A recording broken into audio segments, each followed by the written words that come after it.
t'entends plus, hein? Je t'entends plus. J'ai fermé mon micro, c'est bon. Il vaut mieux que vous laissiez les micros ouverts pour pouvoir poser des questions.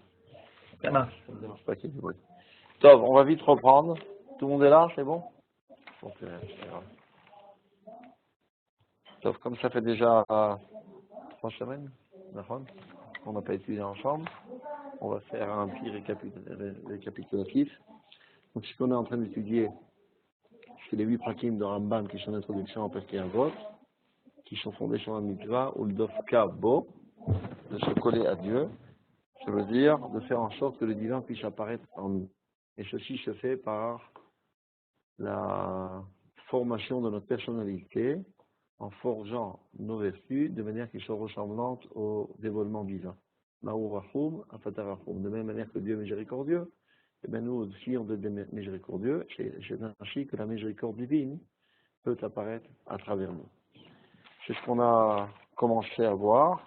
Et donc le Rambam commence dans le Perek Rishon à mettre l'accent sur le fait que l'âme, le nefesh, n'est qu'une seule entité, bien qu'il apparaisse sous 4 formes. C'est une erreur de penser qu'il y a 4 compartiments. En fait, il y a une seule âme qui a plusieurs capacités. Des fois, l'âme réfléchit, des fois, elle imagine, des fois, elle veut, et des fois, elle ressent, mais c'est toute l'âme dans toute son entité. C'est ce qu'on a vu jusqu'à présent. Et après, il nous a expliqué que de la même manière qu'un médecin, pour pouvoir guérir ses patients, d'abord et avant tout, il doit connaître la physiologie du corps pour savoir quelles sont les influences des organes les uns vers les autres. Eh bien, il en est exactement de même quant à l'âme. Elle aussi, elle est constituée d'organes, et donc, il va nous faire un défrichage, un profil de l'âme, et il nous explique qu'en fait, l'âme est constituée de 4 forces essentielles. Quand je dis constituée, je m'entends par là, elle a 4 capacités, qui sont Sechel, Regesh, l'Imayan de Ratson, Sechel, l'intellect, Regesh, la sensibilité, l'Imayan, l'imagination, Ratson, la volonté. Donc, ce qu'on a vu jusqu'à présent, c'était le Regesh et l'imagination. D'accord? C'est là qu'on est arrivé? C'est bon? Tout le monde entend? C'est clair? Il n'y a pas de questions? Je ne vous entends pas du tout, je ne sais pas pourquoi. Ouvrez vos micros que je ressente que vous êtes vivants, ça sera plus sympa. Donc on est là, dans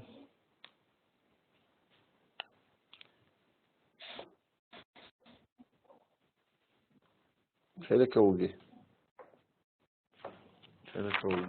On est là, un petit peu avant la fin du chapitre.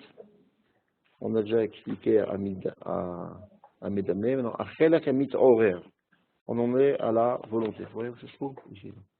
À Chelek Hamit Horer. החלק המתעורר הוא הכוח שבו ישתוקק האדם לזה דבר או ימעשהו. מתעורר en hébreu ça veut dire s'éveiller, parce que tu t'éveilles à vouloir quelque chose. Il y a de temps en temps des pulses qui t'attirent vers ceci ou vers cela.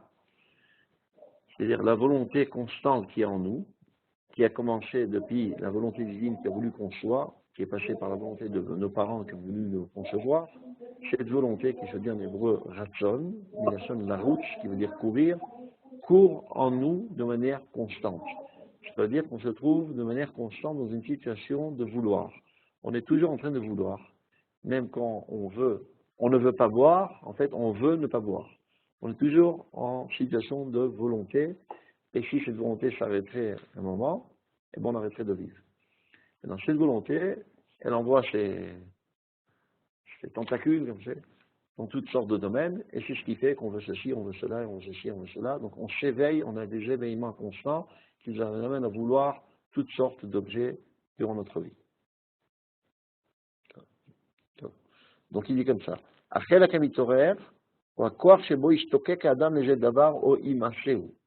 Vous avez le texte, vous avez trouvé? Voilà, c'est là. Okay. Donc la force de la volonté est la force avec laquelle l'homme désire quelque chose, ou bien le repousse. Ou michal, la peulot asher tiyena min hakoach hazeh, adrisha ve'brisha.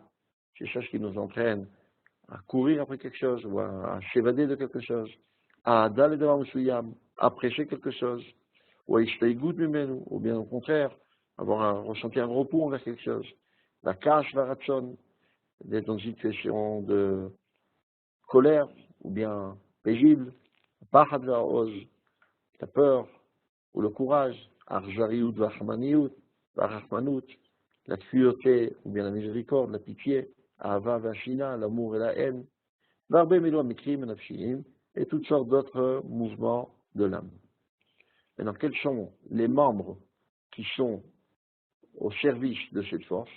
Quand on a parlé de la sensibilité, du sens, mais les membres qui étaient au service du regesh, c'était les yeux, les oreilles, etc.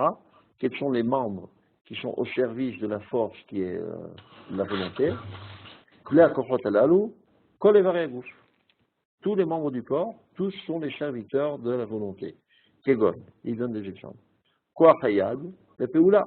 Quand tu veux agir, eh ben c'est la main qui rentre en jeu. Koach haregel, alors, quand tu veux marcher, eh ben c'est les pieds qui se mettent en marche. Koach ha'ineria, et ainsi de suite.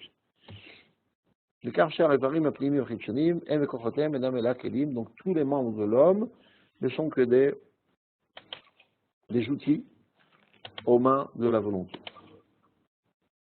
Donc, maintenant on arrive à la quatrième force qui est la plus importante. C'est ce qui s'appelle le hogé, l'intellect.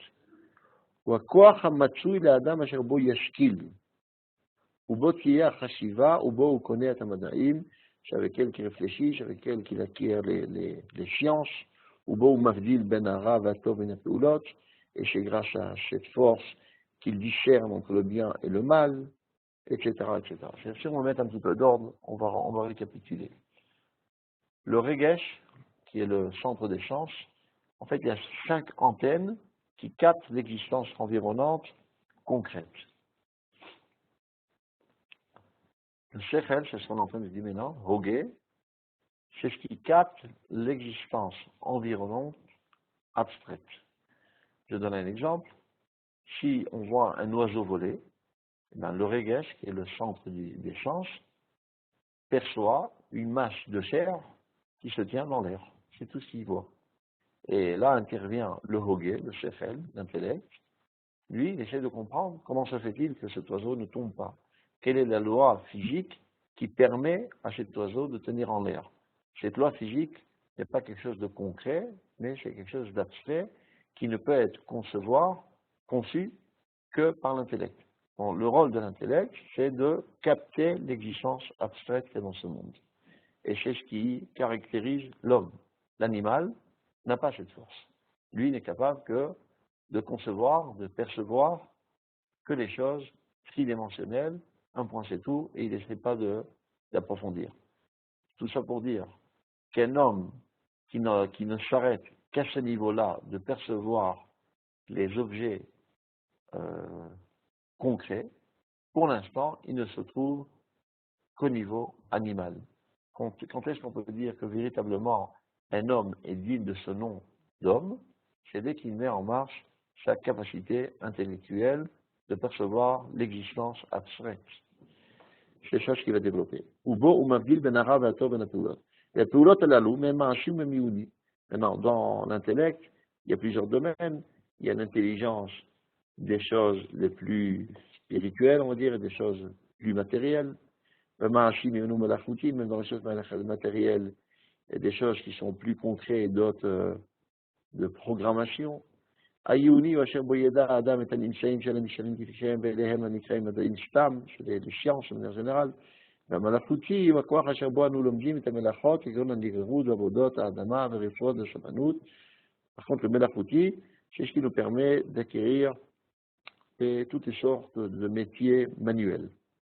Vamarchavti, par contre, l'aspect plus haut de l'intellect, ou asher bo choshev ala davar shurotche la'ashato. C'est envisager les choses, évaluer les choses, programmer les choses à l'avance.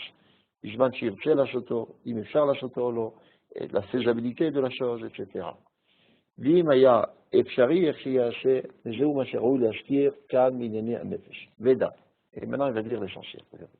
Shezou anefesh ha'achat, asher kadam שיעור כוחותיה וחלקיה הוא כחומר, והשכל לצורה. אם לא תושג לה הצורה, הרי תהיה מציאות ההכנה אשר באה לקבלת אותה צורה לבטלה. זה רופא. Sache, dit le Rambam, que cette âme, ce nefesh, qui est un, comme on l'a dit au début du chapitre, elle n'est pas composée de 4 compartiments, mais elle est une seule entité, dont on a décrit ses capacités, et comme de la matière relativement à la potentialité qui s'y trouve. Donc il y a 2 termes là. Homer, Vetsura, qui sont des termes philosophiques. Si on veut traduire en français, on va dire Homer, c'est la matière, Shura, la potentialité. Je vais donner un exemple. Dieu a voulu qu'il y ait dans ce monde de la combustibilité, qui puisse faire marcher toutes les machines. Pour ce faire, eh bien, il a créé un liquide noir qui s'appelle le pétrole. Le pétrole, c'est la matière.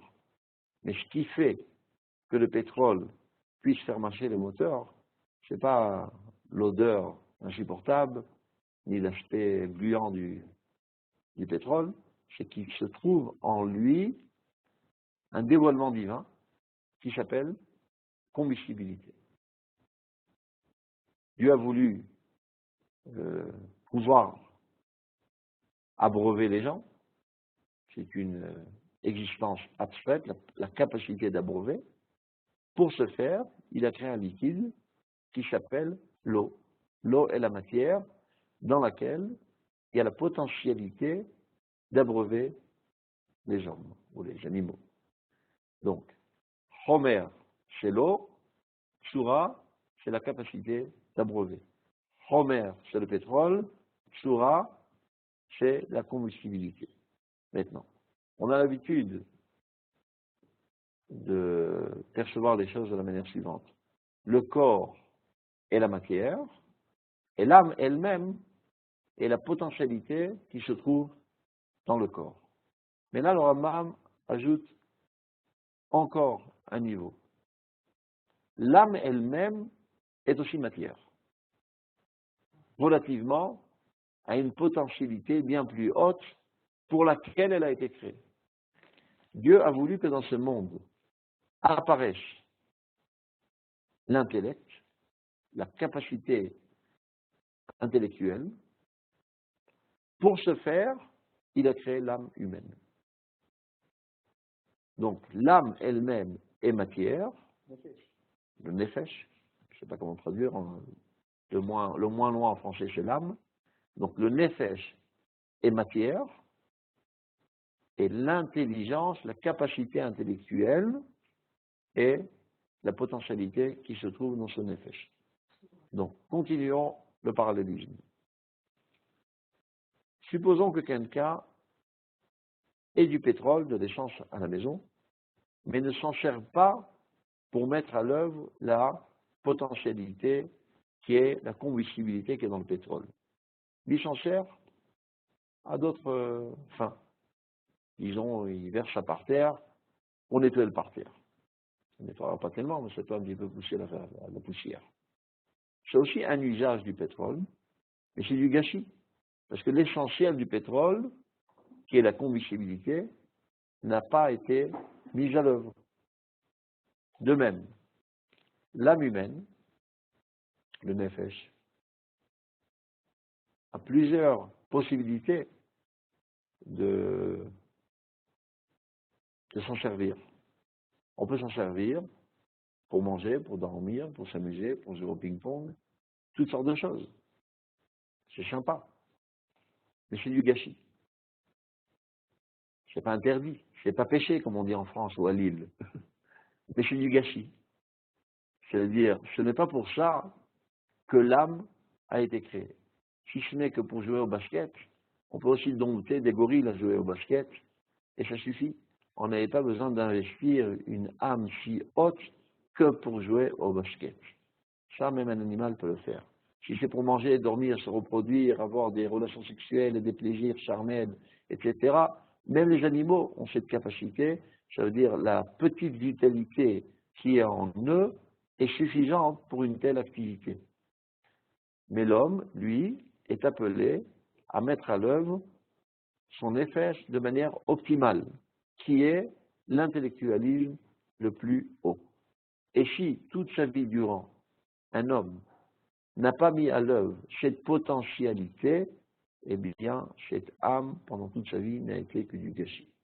Tout comme un baril de pétrole dont on n'a jamais approché une allumette pour mettre à l'œuvre cette combustibilité, ou qu'on n'a jamais versé dans un moteur. Donc tout cet échange n'était que du gâchis. C'est ce qu'explique là le Rambam. Regardez bien dans le texte. Veda, vous avez le texte là? C'est qui est en zone. Veda, chez Zou Nefesh, ce Nefesh dont on vient d'écrire, est considéré comme matière. Il y a Shechel, alors que l'intellectualisme est pour elle Tsura, sa potentialité. Vimlotu Shagla Tsura, si cet âme, ce Nefesh, n'a pas réussi à mettre à l'œuvre cette Tsura, cette potentialité, arrêtez, Metsiut Achana, Sherbal, Kabbalat Tota Tsura, le Batala. Donc, tout ceci a été que du gâchis, comme si cette personne n'avait pas vécu. C'est-à-dire qu'il a vécu, il n'est pas vécu, ça n'a pas changé grand-chose, son potentiel n'a pas été mis à l'œuvre. Ukilu Metsiuta Larik. Le Rambam est très extrémiste dans sa formulation. Ce bonhomme est né pour rien.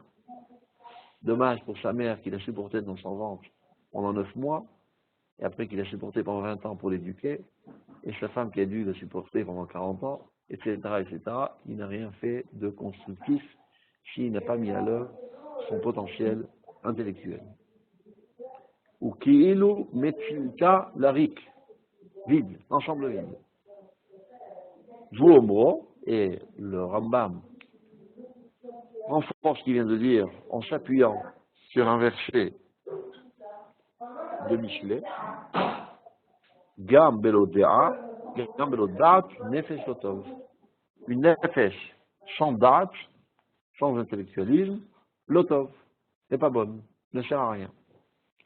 Klomar, c'est mitzut nefesh, c'est le usgalat tsura, l'existence d'une âme qui n'aurait pas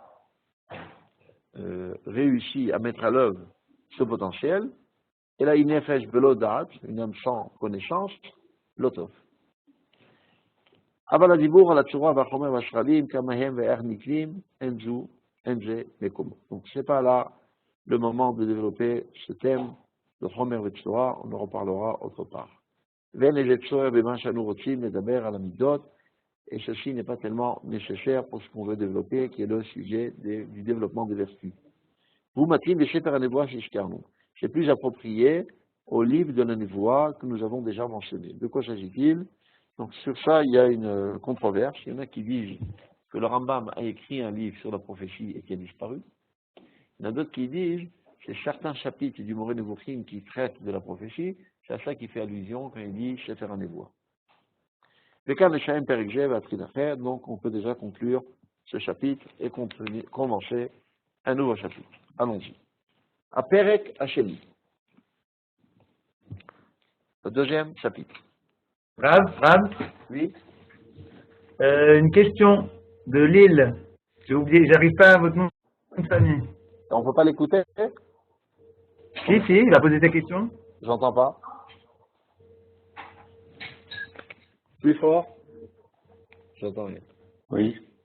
Ah, shalom. Oui, vous m'entendez? Shalom, Je ne vous vois pas bien. Et un petit peu votre caméra, ou baissez-la un peu. Ah, parfait. Je voulais savoir si cette vision du Nefesh concernait tous les hommes ou uniquement les Bnei Adam.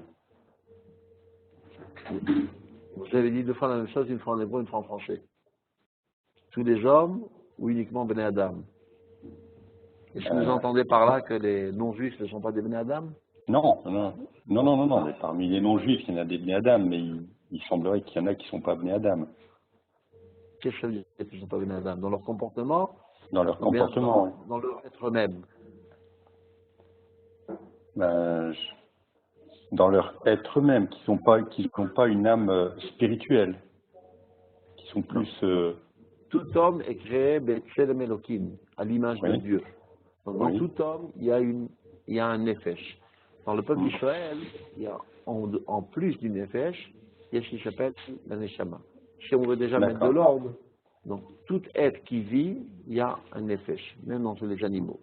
Dans l'être humain, il y a aussi une autre dimension qui s'appelle ruach, c'est ça qui Ouais. donne la capacité intellectuelle. D'accord. Et dans le peuple d'Israël, il y a ce qui s'appelle neshama, qui elle ne se trouve pas dans l'individu, mais dans le collectif national israélien, et qui rayonne dans chaque individu. C'est ça ce qui donne la capacité de se lever au niveau de la prophétie. D'accord. Donc, ce que le Rambam dit, c'est aussi juste pour les hommes. C'est-à-dire un homme qui est resté à l'état primitif et qui est resté analphabète, eh ben, son surplus relativement aux animaux n'a pas été mis à l'œuvre. D'accord. C'est clair? Maintenant, on peut continuer dans la même ligne. Un homme d'Israël qui n'a pas mis à l'œuvre sa dimension de Neshama, c'est aussi du gâchis. Ça veut dire, si on veut parler de manière métaphorique, si un juif n'est que Einstein et pas plus, c'est du gâchis. Parce que même un goy aurait pu être Einstein. De s'y connaître en physique, en mathématiques, il n'y a pas besoin de Neshama. Donc c'est du gâchis d'avoir investi une Neshama qui finalement n'a pas été exprimée. Donc un juif est censé s'élever au niveau de Ruach HaKodesh et de la prophétie. C'est clair? D'accord. Top, Oui. continue. Continue. Ah, hop. Une autre question? Oui, s'il vous plaît. Plus fort, j'entends mal. Dans Bereshit, donc, on évoque des sauvages hommes, Péré Adam. Est-ce que ça suppose qu'il y a une différence soit au niveau de l'âme ou à un autre niveau? Péré Adam, ça a été dit à propos de Je me souviens Ishmaël. pas. Hein? Ishmaël, c'est nos voisins là, environnants.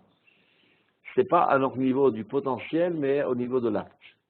Pour l'instant, ils n'ont pas réussi encore à mettre à l'œuvre leur dimension humaine. Ils ont une tendance cruelle qui nous rappelle les animaux, mais ça ne veut pas dire que c'est dans le fondement de leur être. Sans quoi, il y a bien longtemps qu'on aurait désespéré. Si le peuple d'Israël s'investit tellement depuis des millénaires à éclairer l'existence, c'est parce qu'il est convaincu que dans tout être, il y a un Tselem Elohim, une image divine, qui se peut qu'elle soit profondément enfouie dans cet être, mais elle existe. Et donc, en animant cette étincelle, on espère et on est convaincu que finalement, elle prendra flamme et qu'elle aura le dessus, et que tous les gens qui, pour l'instant, sont à un niveau de fait de Père et Adam, deviendront Adam. Pour l'instant, de fait, il n'y a que le peuple d'Israël qui est Adam. Comme le dit le prophète, Adam, Atem. Vous êtes homme. Ve'en umot olam kruim Adam. Les peuples de la terre ne sont pas appelés hommes. Ça ne veut pas dire que dans le fondement de leur essence la plus profonde, ils ne sont pas hommes, c'est-à-dire que de fait, pour l'instant, ils ne sont pas hommes. C'est la raison pour laquelle Dieu a accéléré la maturité de ce groupe humain qui s'appelle le peuple d'Israël, et l'a élevé rapidement à un niveau très haut, pour qu'il draine après lui toute l'humanité et qu'il l'élève à sa véritable dimension d'homme. C'est clair? Ok? Parfait. Continuons. Donc, Périk Sheni. De quoi va traiter le deuxième chapitre? Des Meri Kochot Amnefesh. Vous avez le texte? Je ne sais pas la même traduction que vous avez, mais c'est pas grave.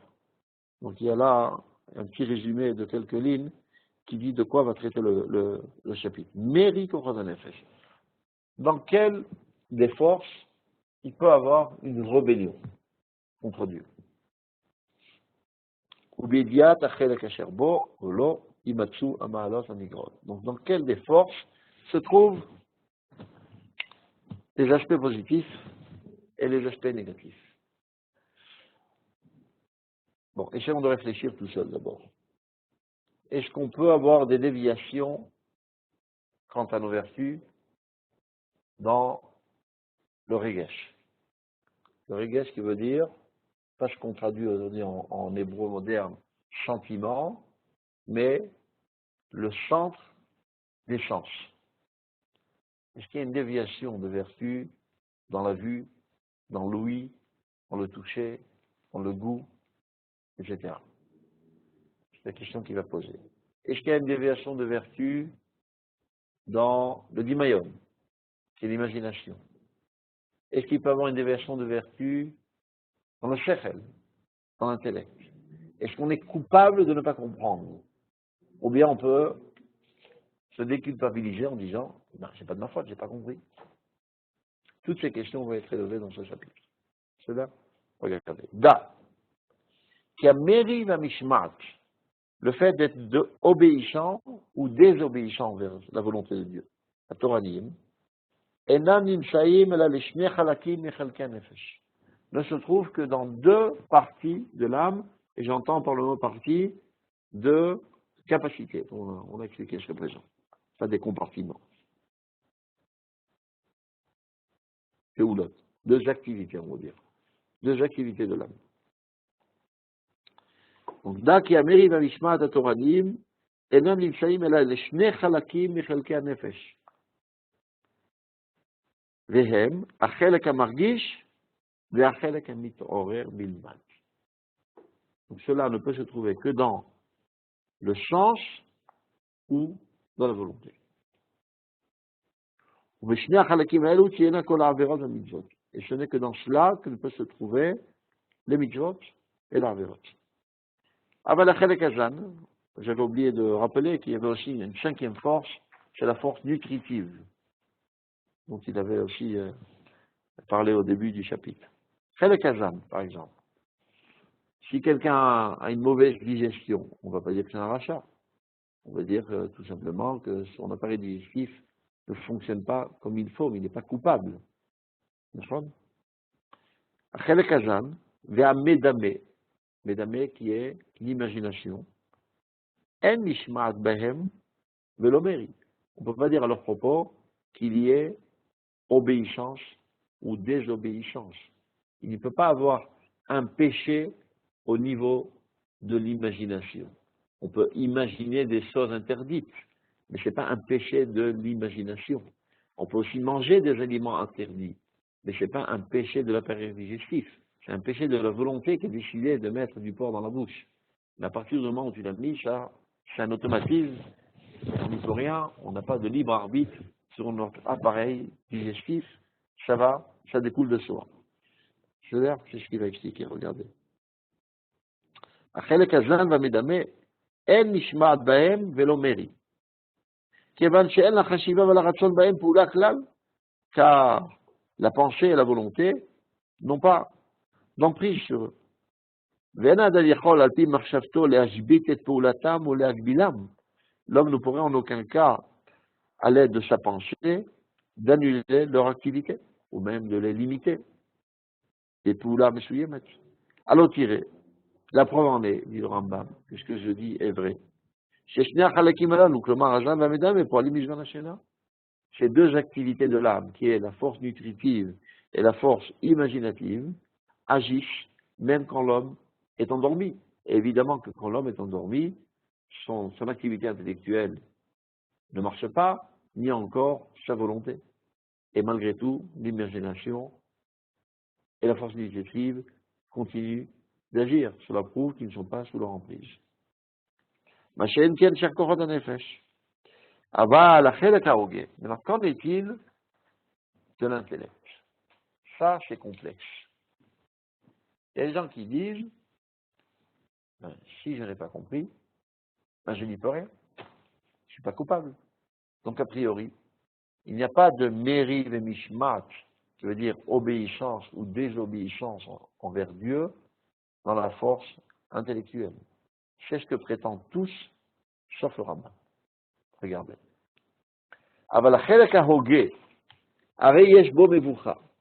Ça, c'est un sujet difficile et complexe. Avalani Omer, moi je prétends, dit le Rambam,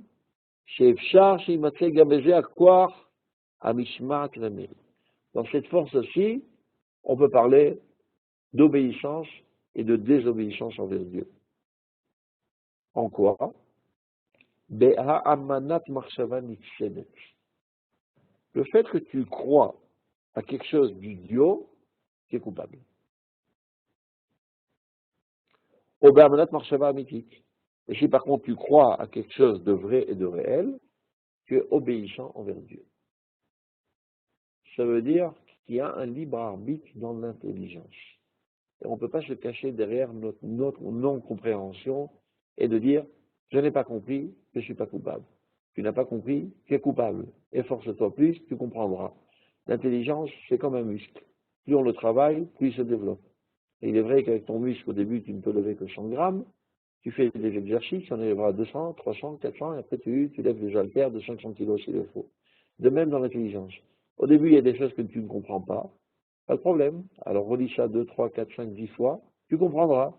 Et après 8 lectures seulement tu comprendras. Après 6 lectures, 4 lectures, 3 lectures. Après tu comprendras à la première lecture. Et après tu pourras comprendre des choses encore plus complexes. Ça se développe l'intelligence comme un muscle. Aval en bo ma'aseh, שאפשר להניח עליו בסתם שם מצווה או עבירה, לפיכך אמרתי לאל כי באותם שני החלקים יימצאו עבירות המצוות.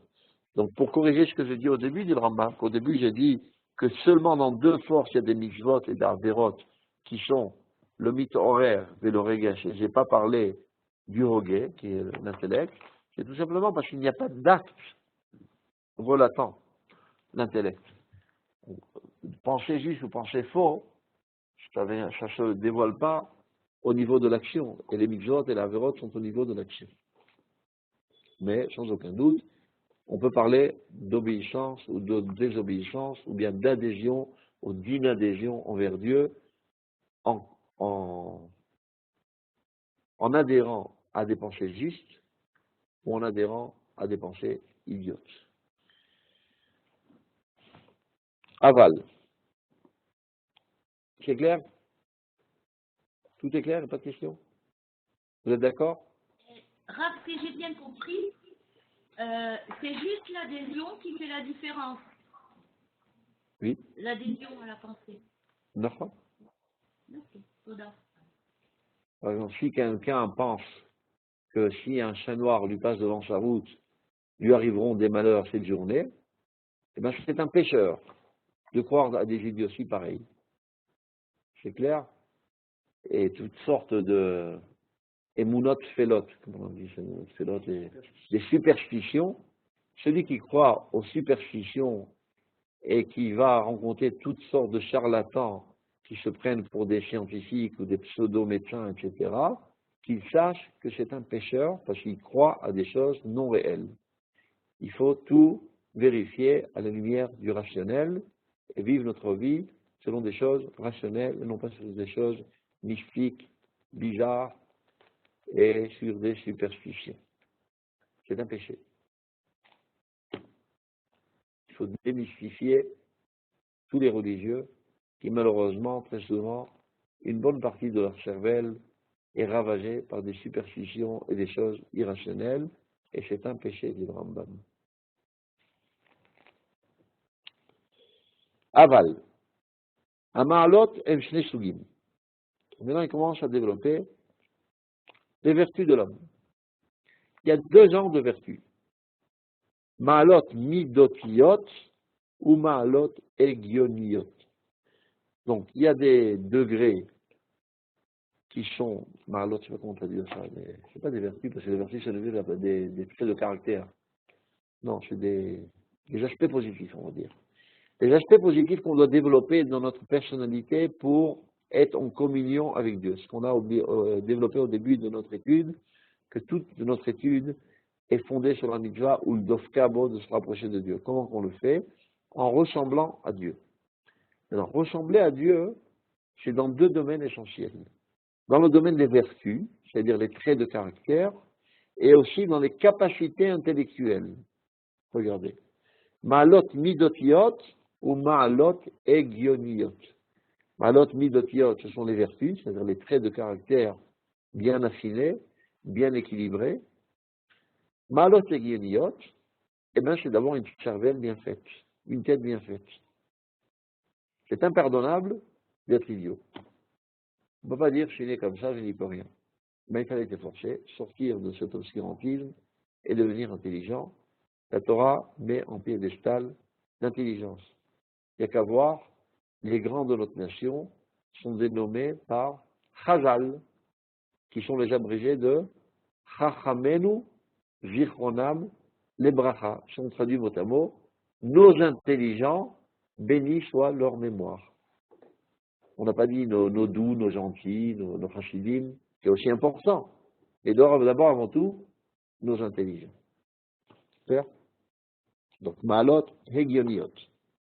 Ou Kenegdan, Sugia Migrarot.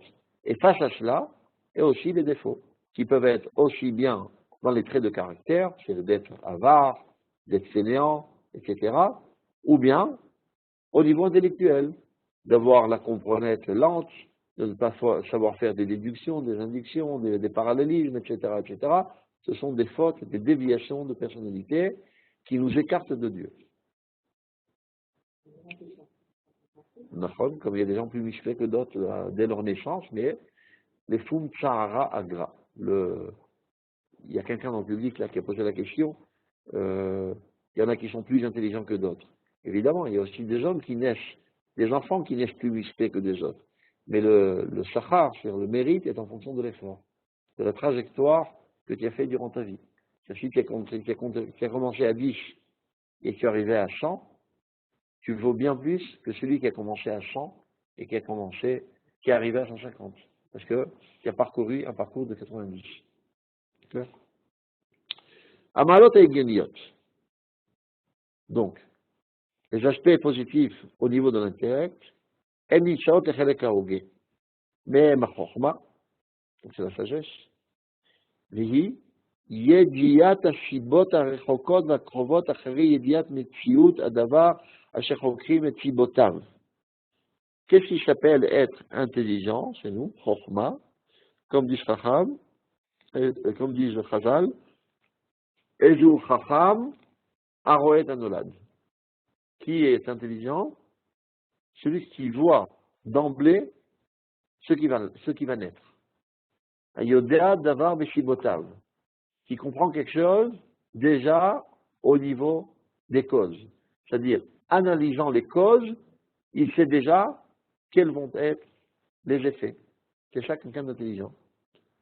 Il scrute l'environ et il voit que ces causes existent, donc il est sûr et certain que les effets arriveront. Une autre personne qui n'est pas intelligente, tant qu'il n'a pas vu les conséquences, pour lui, ça n'existe pas. Celui qui est intelligent, déjà au niveau des causes, il est rempli de joie parce qu'il sait que de manière sûre, les conséquences arriveront. Vashechel, Mimeno Hashechel Ayuni, voit Matsui Lanu Betteva, comment Muskalim Rishonim. Donc, au niveau de l'intellect, ça se divise en plusieurs compartiments, on va dire, plusieurs capacités. Il y a une intelligence innée qu'on a en nous, ou Mimeno Hashechel Anikne, il y a une intelligence qu'on acquiert, Penkan Mekomo, et je ne veux pas trop développer ce sujet. Ou Mimeno Zarchut Vetuva Vana, la pureté de la compréhension, c'est-à-dire est-ce que tu comprends parfaitement ou tu comprends plus ou moins? Qu'est-ce que ça veut dire comprendre parfaitement? C'est de savoir ce qui n'est pas dit. Ça veut dire, si je te demande de savoir quelle est la chita de Rashi, tu dois être capable de me dire qu'est-ce que Rashi ne dit pas. Qu'est-ce qu'il exclut? Quelles sont les limites de sa chita? La définition, c'est de savoir exclure ce qui n'est pas à l'intérieur. Mais le travail de sélection. C'est-à-dire, si, de manière un petit peu trouble, tu essaies de décrire la chita de quelqu'un, sans savoir délimiter exactement ce qu'il dit et ce qu'il ne dit pas, tu n'as pas encore compris ce qu'il veut dire. C'est-à-dire, j'ai tout va venir, j'écoute, zach, la pureté de la compréhension. Vehu, tout va tfisha, lechol davar, bemiirut. Et aussi, la capacité de comprendre les choses rapidement. Chacun sa vitesse de croisière. Il y en a qui comprennent à la première lecture, d'autres à la deuxième, à la troisième, mais c'est changeable. Il ne faut pas lever les bras et dire moi je suis bouché, je ne comprends pas. Mais relis plusieurs fois, et après, ça demandera moins d'efforts pour toi. Tu vas dérouiller tous les boulons qu'il y a dans le cervelle, et ça roulera plus vite. Blisman. Oblisman Morat Meot. Au migraot à quoi rager, et donc les défauts dans cette force, et bien c'est exactement le contraire. Donc ça c'est quant au ma'alot, comment dire les ma'alot, les itronotes, les surplus, les avantages, on va dire. Les qualités, voilà, les qualités intellectuelles. Maintenant, il va parler des qualités, des traits de caractère. Ma'alot midotiot, elle ne se trouve que dans la volonté.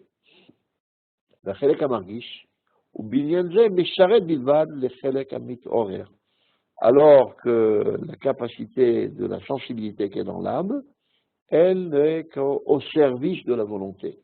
Ça veut dire, si tu veux voir quelque chose d'interdit, eh ben les yeux sont les outils de cet avera. Mais ce ne sont pas les yeux, la capacité de voir, qui a décidé de mal voir, de voir des choses interdites. C'est la volonté qui a décidé. C'est clair? Donc là, il va donner toute une liste qu'on n'est pas obligé de traduire, d'autant plus que ça vient de l'arabe, c'est assez approximatif. Kegon aprishut, sur le fait de s'écarter des plaisirs charnels, manegivut, la générosité, la tzedek, la justice, la metinut, la patience, la nava, la modestie, aïn tova, se suffire de peu, à ometz, le courage, à morer, la peur, mesulatam et tout autre genre de traits de caractère. Au migraot achelakazé, ou à mi'ut be'ele, ou agzama bahem. Et quels sont les défauts dans ces domaines? Eh bien, c'est d'en avoir trop ou d'en avoir trop peu. Comme on l'avait dit au début de notre étude, surtout ne pas tomber dans le piège de croire que si Dieu m'a demandé d'être généreux, et disons que généreux, c'est donner 10% à 20% de mes gains aux pauvres, eh bien, je vais faire un excès de zèle, je vais donner 100%. Alors Dieu sera amoureux fou de moi. Non, c'est dans la Touma. L'extrémisme, c'est la Touma. Le juste milieu, c'est la Tahara, c'est la pureté, qui permet à la Doucha divine d'apparaître en toi. Dès que tu touches aux extrémités, trop peu ou trop, c'est déjà dans la Touma. Ce qu'il dit là, Yoter ou Pachot. C'est ça le migrot. Aval Achel Kazan, quant à la force nutritive, Ve'amedame, ou bien l'imagination, Lo yamer bo ma'alav le migrat. On ne veut pas dire à leur propos ni une qualité, ni un défaut. On ne peut pas dire que tu es coupable, tu es pécheur, si ton appareil digestif ne fonctionne pas comme il se doit. De même, on ne peut pas dire que tu es un pécheur si ton imagination ne travaille pas comme elle se doit. On avait expliqué c'est quoi imagination, c'est plus exactement analogie. C'est-à-dire de trouver une relation entre le monde abstrait et le monde concret. C'est-à-dire je vois une table et je pense à la pensée de la table, au groupe de toutes les tables possibles et imaginables sous toutes leurs formes. J'entends le mot table, qui est quelque chose d'abstrait, et je vois devant mes yeux une table. Donc ceci est un automatisme qui se passe dans l'âme. Je ne fais rien pour le faire. C'est pas moi qui décide d'imaginer ou de ne pas imaginer. Et bien si ça marche pas, ça marche pas. Tout simplement, j'ai un défaut inné dans ma personnalité. Je sais pas, ça peut se guérir, mais en tout cas, je ne suis pas coupable. C'est-à-dire, et là, au Mrimbo, Soumitel Karaoui, c'est le Karaoui, à ces propos de l'appareil digestif, de la force nutritive ou la force imaginative, tout ce qu'on peut dire à leur propos, c'est de dire qu'ils fonctionnent bien ou qu'ils ne fonctionnent pas bien. Comme ploni, ikulo, tovolo, comme on dit, cet individu, un tel, eh ben, digère bien ou non. On dit que tel imiono, ou sur mitel kaoul. Ven vecholje, loma alav lo migrat, jeu macher ratinu, liflol beperige, c'est ce que nous voulions développer dans ce chapitre, et par là, on a terminé, on manquait des questions. C'est des questions? Ça va, Aline? Pas de questions? Non, personne ne répond. C'est bon? Je vous ai endormi? Non, non, ça va. C'était très Attention, bien. tout là. Oui, oui, il y a des questions. Allez-y. Bon, j'entends rien. Il y a des questions. Posez vos questions. Pourquoi moi je ne vois pas quand il pose des questions? C'est celui qui passe pas. Allez-y, monsieur de Lille. Vous pouvez poser votre question. Oui, donc tout à l'heure, vous avez parlé du rationnel. Et je vous ai posé la question par le chat. En quoi croire en Hachem alors est rationnel? Croire à Hachem rationnel. Voilà. Croire à Hachem est surrationnel, c'est pas rationnel. Oui, mais justement, je voulais votre explication sur ça. Non, je voulais dire que dans notre comportement journalier, eh ben, il ne faut pas s'appuyer sur toutes sortes de choses qui n'ont pas été vérifiées par la science et d'aller chez des charlatans, par exemple, de médecine alternative, etc., et toutes sortes comment tu appelles ça, immunophélotes, de superstitions, etc., etc. Maintenant, en delà du rationnel, il y a ce qui s'appelle la dimension de la émouna et la dimension de la prophétie, qui n'est pas en dessus du rationnel, mais en delà du rationnel, et ceci se capte par la neshama. Ça ne va pas en l'encontre du rationnel.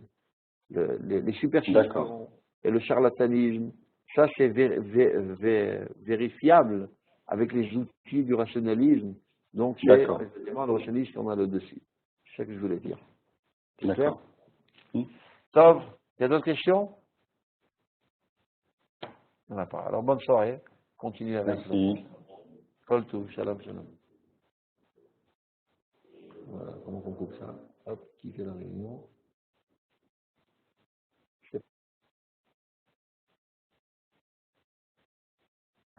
Erev Tov, ok. Tout le monde est là? Oui. Ok, bah merci beaucoup à vous tous. C'était un grand plaisir. Donc, on a fini le cours avec le Rabben Shushan. Vous savez que l'InMode, c'est des conférences, des vidéoconférences interactives tous les soirs. Donc là, on est avec le Rabben Shushan pour ce soir. Et on continue. On a tout de suite un deuxième cours. On va parler, voilà, je vais en tour ici, avec le Maharal de Prague, les clés du Maharal de Prague, avec le Rav Peretz, cours très intéressant. Ce soir, le titre du cours, c'est entre acte et identité. Voilà. On se retrouve donc, nous, la semaine prochaine. Et voilà. Kol Tov à vous tous. Merci.